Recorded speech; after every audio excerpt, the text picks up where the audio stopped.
Bienvenue au Starter du jour pour bien démarrer sa journée. Aujourd'hui, Dieu est plus grand que le fatalisme.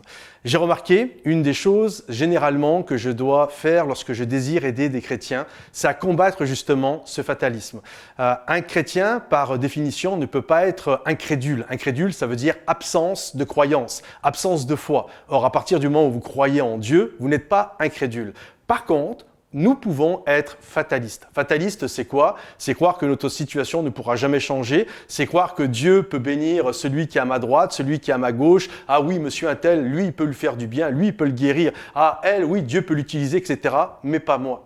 Et j'ai remarqué, lorsque je m'assois et je discute avec quelqu'un, bien souvent, il faut combattre ce fatalisme. Amener les gens à croire qu'avec Dieu, tout est possible. Vous connaissez certainement cette histoire où Jésus va arriver et puis son ami Lazare est décédé. Et Marthe et Marie, les sœurs de Lazare, vont dire à Jésus, si tu avais été ici. Et Jésus va dire, même maintenant, Dieu peut agir. Si tu crois, tu verras la gloire de Dieu.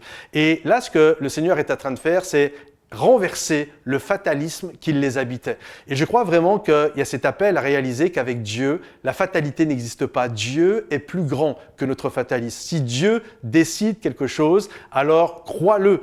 Sa parole est certaine. Ce qu'il dit finit toujours par s'accomplir. Dieu n'est pas un homme pour se repentir de ce qu'il vous donne, de ce qu'il dit.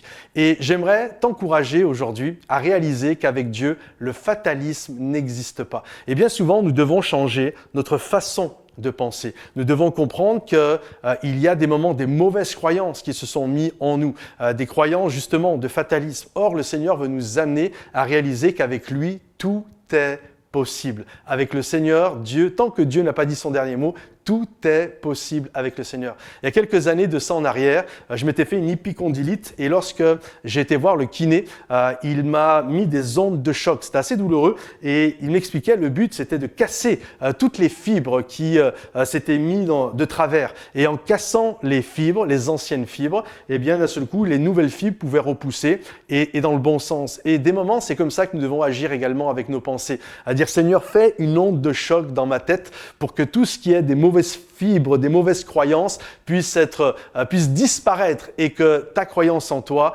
ce que dit la parole de Dieu, devienne ma façon de voir, ma façon de penser. Et je crois que le Seigneur va agir. Sa parole est comme un marteau. Il peut faire des ondes de choc et te donner la meilleure des visions et la meilleure des croyances. Que Dieu vous bénisse, les amis, et à bientôt. Bye bye.